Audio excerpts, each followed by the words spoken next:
وما أرسلناك إلا رحمة للعالمين.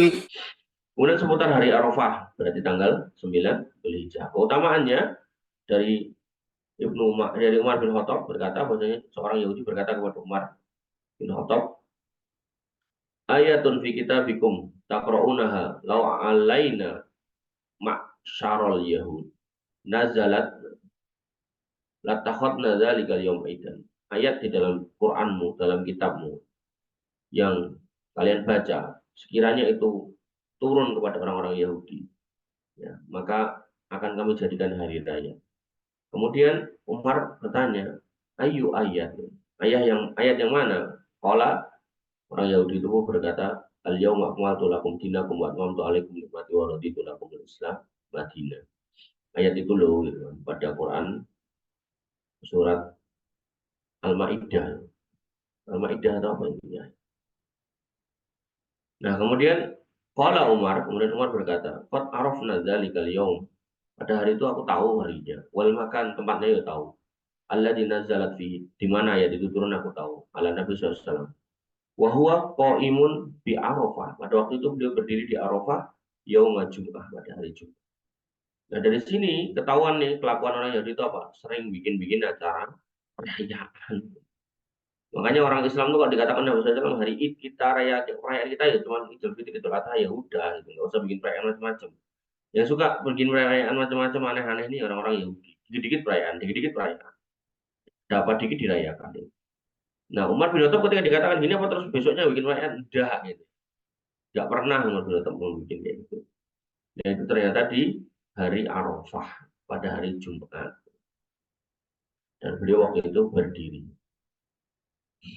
Kemudian kedua, hari Arafah adalah hari Id perayaan kaum muslimin. Bagaimana perkataan Umar bin Khattab dan Ibnu Abbas.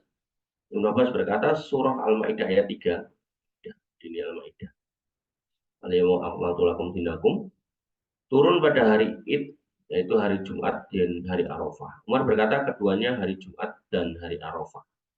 Jadi hari Arafah ini bertepatan dengan hari kurbannya, tanggal 10-nya, kebetulan bertepatan hari Jumat juga. Alhamdulillah hari raya bagi kami. Ya kan, tapi hari Arafah adalah hari Id bagi orang yang wukuf di sana. Sedangkan bagi yang tidak wukuf dianjurkan untuk berpuasa. Jadi hari Arafah ini 9 Dzulhijjahnya, orang di sana itu wukuf, gitu kan. Kemudian yang tidak maka puasa Arafah. Tanggal 10-nya besoknya kurban, di sana ya kurban. Ya. Kemudian yang ketiga hari Arafah adalah Asyaf'u, penggenap, yang Allah bersumpah dengannya, sedangkan hari Idul Adha disebut Al-Watar, yaitu ganjil. Inilah yang disebutkan dalam Wasaf'i wal Watar. Bahwasanya As-Saf'i di sini adalah hari Arafahnya, kemudian wal Watarnya di sini adalah hari Idul Adha-nya, tanggal 10-nya.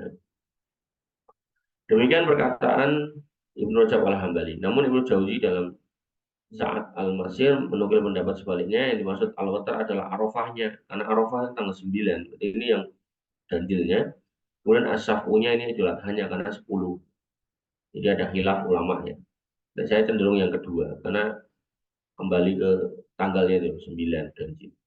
Kemudian yang keempat, hari Arafah adalah hari yang paling utama. Demikian pendapat sebagian ulama. Ada pula yang berpendapat hari yang paling utama adalah hari Nahar. Nah, tinggal konteksnya gimana? Kalau konteksnya di sana ya Arafah itu.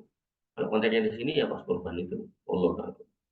Kelima, diriwayatkan dari Anas bin Malik. Ia berkata, hari Arafah lebih utama dari 10.000 hari. Atau berkata, barang siapa yang berpuasa pada hari Arafah, maka ia mendapatkan pahala seperti berpuasa 2.000.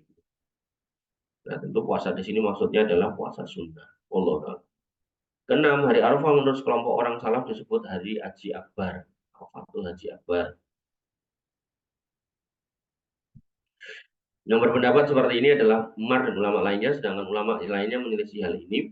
Maka mereka mengatakan bahwa Haji Akbar adalah hari Nahar, yaitu kurbannya.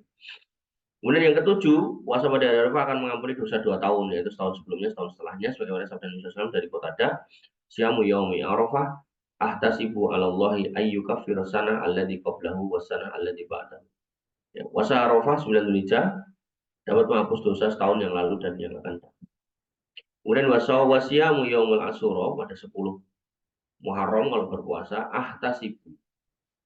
Allah ya ayyuka firasana alladzi qabla. Maka diharapkan bisa menghapus dosa setahun yang lalu. Wallahu taala.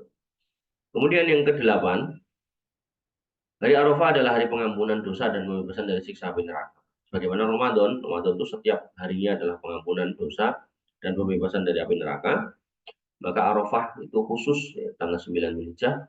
Dari Aisyah radhiyallahu anha ia berkata Rasulullah bersabda, "Ma min yaumin aktsara min ayyut yu'tiqallahu fihi abdan minan nar min yaumi Arafah." Tidak ada hari di antara hari-hari yang Allah banyak membebaskan seorang dari neraka adalah hari Arafah. Wa innahu la yadnu summa yubahi bihimul malaikah. Dan dia akan mendekati mereka. Allah akan mendekati mereka lalu menampakkan keutamaan mereka pada para malaikat. Ditunjukkan nih loh orang-orang. Wa yaqulu ma arada haula. Allah berfirman apa yang diinginkan mereka. Ini menunjukkan bahasanya hari Arafah itu Allah menanti orang-orang yang mau berbuat baik, mau istighfar, minta ampun, mau tobat itu yang mana nih? Gitu. Nah, kemudian Allah bertanya pada malaikat, ini orang mau ngapain nih? Mau minta ampun. Oh iya, wis ampuni. Gitu. Kira-kira begitu. Allah Ta'ala. Allah pun begitu bangga dengan orang yang wukuf di Arafah. Dari Abdullah bin Amr bin As radhiyallahu anhu berkata dalam sabda, Inna Allah azza wa jalla yubahi malaikatahu asyiyata Arafah. Allah Subhanahu wa taala sungguh berbangga pada malaikat pada sore Arafah. Kemudian bi ahli Arafah, dengan orang yang di Arafah, fayaqulu unduru. Dan Allah berfirman kepada para malaikat, tuh lihatlah, unduru ila ibadi, pada hamba-hambaku, atau ni syuksan hubron, mendatangiku dalam kondisi kusut dan penuh debu. Ya. Jadi bentuk ketakwaan Allah minta kita ke sana, kemudian kita ke sana, maka Allah itu bangga. Sama halnya ketika kita disuruh kurban, kita kurban, Allah itu senang, gitu ya. Maka setiap ketaatan yang dilakukan oleh hamba, maka Allah akan senang ketika hamba itu melakukan ketaatan. Demikian yang bisa kita sampaikan dan kita diskusikan. Kurang lebih mohon maaf. Assalamualaikum warahmatullahi wabarakatuh. Assalamualaikum warahmatullahi wabarakatuh.